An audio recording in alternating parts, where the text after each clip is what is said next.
Welcome back to the Artie Lange Show. Again, the great Rocco Spirito is making us some food and banana smoothies. We got a lot of great stuff over there. I have these great sweet potato chips, sour cream and onion. They're incredible. Yeah, we're gonna go back into the kitchen with Rocco in a little bit. First of all, we're gonna talk to a friend of the show. I did his podcast when I was out in L.A. plugging a book. He's got this guy's podcast is huge. You know that because as soon as I did it, you get a ton of reaction. You know when something's like a hit. And Adam's a hit. He's a good man. I'm actually getting interviewed by his wife tomorrow. She's in town. She does a podcast about Springsteen. And she's coming to my house. We're going to get interviewed. Adam Carolla, what's up, man? Don't stab her, Artie. That's only for me. Oh, okay. I don't know. I mean, if she wants me to do it in front of her, that's $50. What's up? She's coming out to do a little Springsteen talk. I get to go to Detroit and do a stand-up show. So where are you playing in Detroit? I'm playing at the Royal Oak over there? Yeah. No, I think I'm playing I played the Royal Oak, I think, last time I was in Detroit. Yeah. This time I'm playing the whatever casinos in Detroit. Yeah, there's a casino right in downtown Detroit. I'm playing the Royal Oak in a couple of months. That's why I asked you. But I played Detroit before. There's a casino in downtown Detroit. Who goes through Detroit and says, you know what, you need a casino? Who said? What? Yeah. Yeah. These folks don't have enough problems with addiction. We should add gambling. The thing that's crazy about downtown Detroit is the Coney Island dog.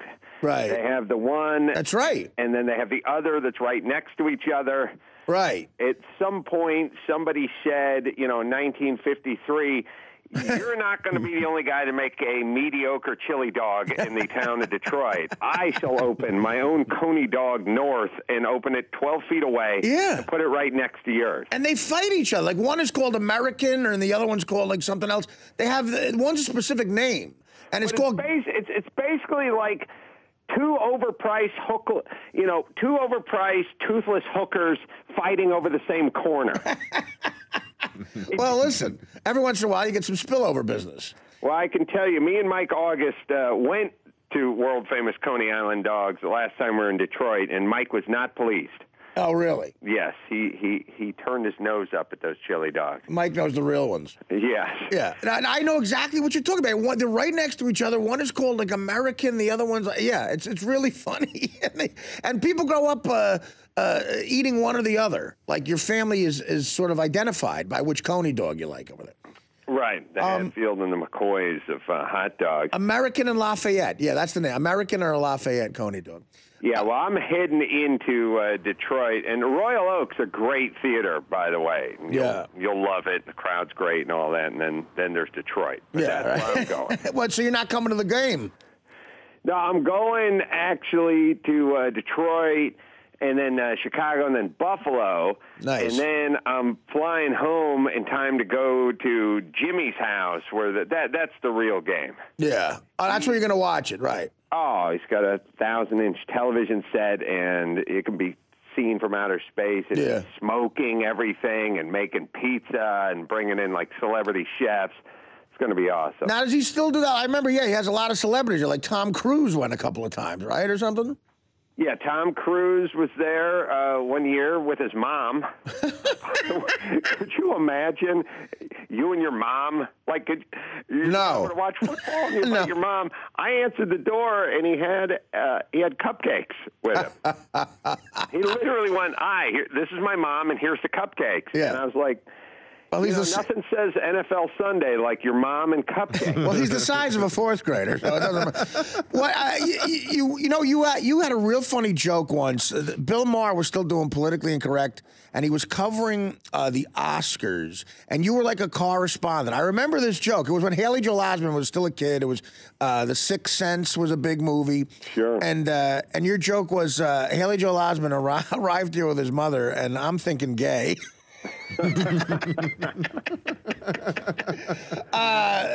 That happens a lot. Like, Kevin Spacey, he's usually with his mom, and I don't know why, but I'm just saying, he's usually with his mom. I don't know why, and it's one of these things. I think it's an indicator that maybe you didn't have the greatest relationship with your parents, when people talk about normal and or enjoyable activities with their parents and you wince? Like, I'll have someone say to me, you ever have this? This happens once in a while. Not a close friend, but somebody will say to you, oh, yeah, I'm going on a cruise with my mom. And you go, oh, God damn. Wow.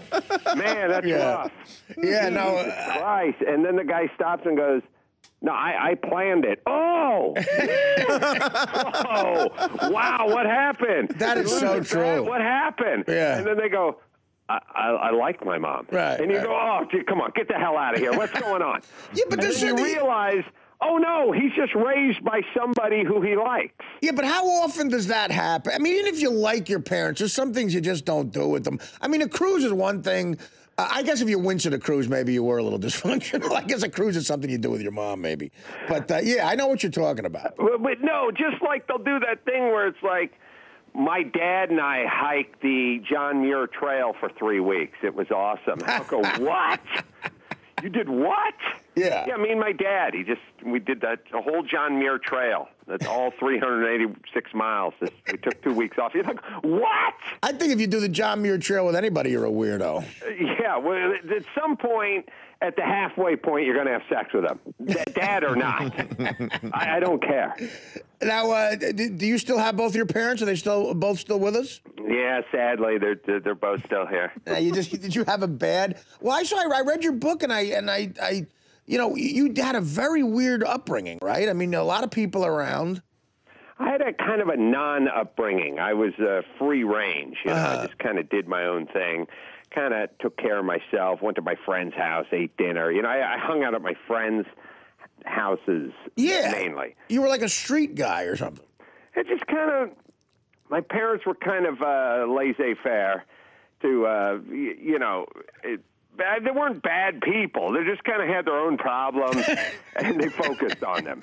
You ever had I've had this happen to me in group therapy where I go, my father wasn't a bad guy, and then I tell a story that makes him sound like the worst guy who's ever lived. Yeah. And then I find myself going, but he's not. I'm telling you, he wasn't a bad guy. And the therapist's like, no, he was a bad guy, Artie. I'm telling you, he wasn't. I get into that once in a while, usually when I do you know that story where you realize very quickly nobody else at the table shares your opinion on whatever it is you're talking about. That happens all the time. I do the move. It's for me, it's the, come on, you guys all pee in the sink, right? No, I'm not in the kitchen sink, but when you're shaving, right? But come on, no, but you're in a rush. You're shaving. You're in a rush. You're shaving. I take it to an even worse, more arrogant stance of I'm the only guy here who's had oral from his cat. I'm the only guy who's done that. Whatever. Yeah. I had a good one. I don't want to name drop, but as long as we're throwing Cruz and Kimmel out there, Cruz and Kimmel. I moved, and Vince Vaughn is one of my new neighbors. You're doing well, man. Yeah. And I went out to dinner with him and his wife and my wife, and they're family-oriented, nice, maybe a little bit religious, just sort of conservative, just super friendly. Vince Vaughn and his wife are religious? Well, when I say religious, I'm a pagan heretic compared to him. I'm nothing. Right. He's, they might go to church a few times a year or something. He doesn't preach anything, but I can tell he's a square guy. Rock really? Salt of the earth. Yeah, like almost a throwback kind of guy, family-oriented, not Hollywood at all. Uh-huh. And I was having, after a couple of drinks, conversation with him and his wife where I was explaining, thank Christ you guys are good neighbors, because I've had some bad neighbors. I had this old coot lived next to me at my last house. I made a pledge. I hated this guy so much. I said, if I ever look out the window and see this guy's house is on fire, I'm not even going to call the fire department. And they were like, well, that's an interesting proclamation. And then I said, true story, about 9 months later, there was a buzzer. My gate was buzzing. I looked out the window. Somebody said, your neighbor's house is on fire. Call the fire department. I stared at this guy's house on fire. I never called the fire department. They're both starting to lean back from the table. And I said, oh, come on. I made a commitment.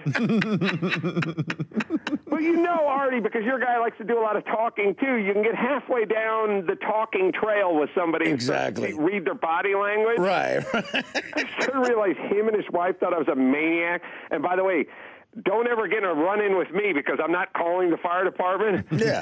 And they were doing a lot of like, do you think he was in there? Well, it was 10:30 at night. You know, he's 80 years old. He probably was in there.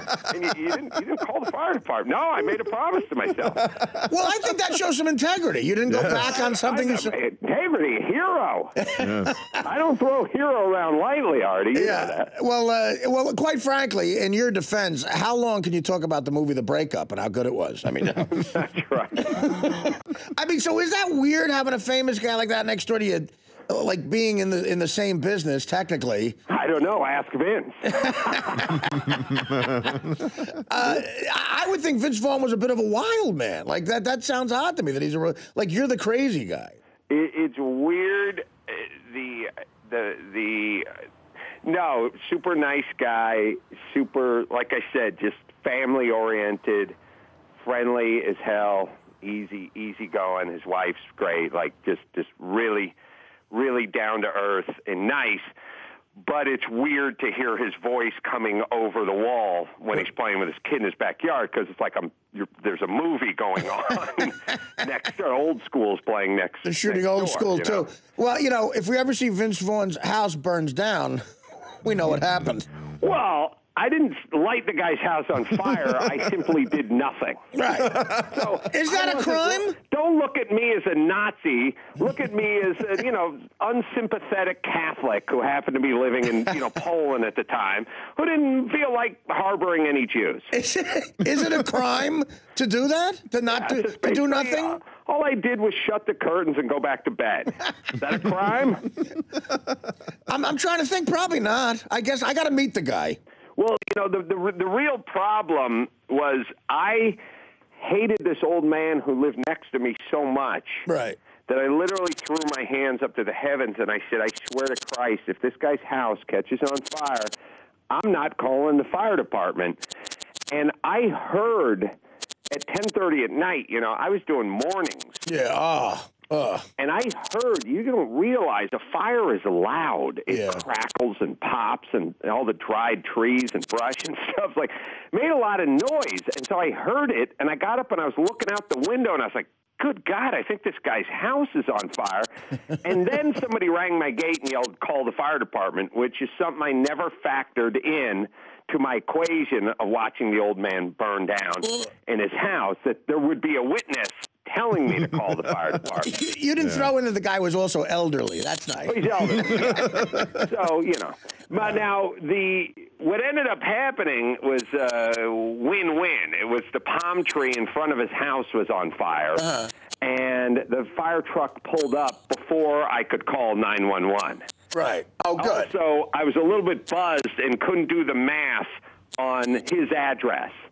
I knew my address, but I couldn't figure out if he was one more, one less, two more, or two less. Well, if you get them to the right block, just say, look, it's the one that's on fire on this block. I should have just said, come to my house, and then put out anything you see on fire on the way. Right, yeah. If something's on fire, just take care of it. I can get you within 3 houses of it. I needed you with me, Artie. Yeah. Well, I'm always the one who gives the point of reason. Now, how long? I was surprised to hear this. Your wife has a podcast where she talks about Bruce. You don't strike me as a Springsteen fan. You're way too cynical for that. No, I'm not. I mean, I like the fact that the guy puts out, and I like a lot of his songs, and I like the fact that I like a guy who has, whether it's ego, work ethic, or everything above, where he just goes, no matter what I do, I'm not going to let anyone who bought a ticket to the show walk out of here disappointed or feeling like they didn't get their money's worth. Well, that's okay. Well, you would hate me, so that's true. That's a good point. He does. He leaves it on the floor, man. You can't accuse him of not doing a good job and not trying, at least. And then also, I think he becomes a product of his own work ethic and a slave to it, because once your 3.5-hour concerts become legendary, then every night has to be in a 3.5-hour concert. Right. And people get, 3 hours and 15 minutes, they're bummed out. And it's sort of like Sinatra with tipping. Could you imagine?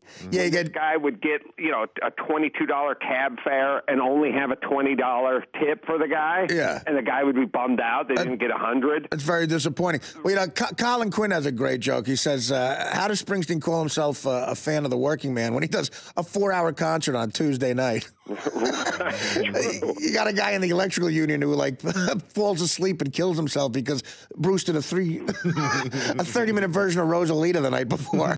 Right. Yeah, but is it off at 5:45? And I'm honored to do it with your wife tomorrow. It's going to be great. But is it annoying to be married to someone who's that big a fan, where she starts a podcast? Is it a little annoying on that? It's a weird. Here's the thing. I couldn't. I couldn't announce my love for Morgan Freeman and follow him around the country and just do whatever he did, or Tammy Wynette, or any other celebrity. I just couldn't. I couldn't. I work too much. I understand. Right. Exactly. That's the point. Right. That's the problem. And she. I mean, seriously, it's a thing. I don't know if it's a chick thing, but you can just announce that you're really into somebody. Mm-hmm. Like, there's artists I really like. Yeah. I love John Hyatt, but I see John Hyatt once every 7 years when he comes to town. I don't go to Nashville and move in with John Hyatt. I have 3 jobs. Which is right. Which is how most normal people who work for a living probably would be. Your wife, and look, I think she's great. I had a great conversation with her, but your wife has the advantage of being married to someone who does very well for himself, and she is afforded. Like, if she was married to an assistant plumber, she wouldn't have a podcast about Bruce and traveling the country. I would argue, even if she was married to the head plumber, she would not. If there is such a job, or if that's just not a gay porn slang, I don't know. I didn't want to insult head plumbers, but yeah, you're right. But either way, yes, she can. Look, she's great. You're going to have a great time with her, but it does put a little salt in the wound when she's going out to hang out with Artie Lange and talk about the boss, and I'm going to Detroit to do a show and then off to Buffalo. Well, I tell you, you got here, Buffalo, and then where else you going? Well, Chicago's sold out. Okay. Couple shows in Chicago which are sold out. So, Detroit and Buffalo are the only ones where there's tickets available. That's a dream. That's a dream run. Jersey, Detroit, Buffalo, and Chicago in early February. Yeah, it's perfect. And, if we can get back in time for Kimmel and the Super Bowl, that would be awesome. Well, it sounds like, we gotta go. I'm going to let you go. I'll have a good time. It's going to be fun. What does your wife like to eat? I feel like I have to lay out some food. Should I get some wings or something? She's not picky. She's one of these people that eats whatever she wants and never puts a pound on. Oh, good. Which is awesome, but it just great metabolism and good bones. So have fun and put the spread out. All right, you got a prediction for the game? Yeah, I think Denver's going to win 31-27. I'm in that mode there. I like Denver. You got something, John, real quick? Yeah, Adam, I saw you're a member of the advisory board for the Marijuana Policy Project, and I wonder if this is a extra special Super Bowl for you. That's right. On that front. It's all about weed. Do you care? The thing about the pot guys, and I don't mean I'm all for marijuana, but the pot guys are right up there with the atheist guys. Yeah. Where if somebody says, like if I say, well, I'm agnostic, or I don't believe in God, or I'm an atheist, I get put on the board of the atheist committee. Yeah. Hey, listen, if a guy wants to smoke some reefer, let him smoke reefer. I drink red wine, let him smoke reefer. I don't see what the problem is. I then get on the committee for the pro-marijuana movement. Okay. I didn't do anything. Okay. I'm not pro or against anything. Yeah. But my feeling is let's work big to small in this country. We have real problems. How long are we going to argue about weed? Yeah, you're right. It's the same with gay marriage. It's like, are we going to keep this argument up? We're going to keep the weed argument up? It's 2014. Yeah. Let's fix the school system. Let's fill the potholes. And if we have some time and everything else is correct and the prisons are empty, we can talk about pot. Yeah, smoke weed, and let the gay people get married. Let's move on. Who do you know who hasn't smoked weed or would smoke weed? I mean, if it was legal tomorrow or illegal tomorrow, everyone I know who smokes weed has smoked weed nonstop for the last 30 years, and everyone I know who doesn't smoke weed doesn't smoke weed. No, you're right. What difference is this going to make? It's the same thing with heroin. You legalize heroin, not a lot of, if you don't do heroin now, you're not going to do heroin. If you can buy it if you can buy it at Ralph's, it might be a little too easy. But I agree with you. Adam, we got to run, brother. All right. Thanks. Thank you. Jeff. Thanks a lot, and I will look forward to seeing Mrs. Carolla tomorrow. Enjoy. Take care. The great Adam Carolla. We'll be back with Rocco DeSpirito and some good food after this. The Artie Lange Show. Weeknights on Audience. Only on DirecTV.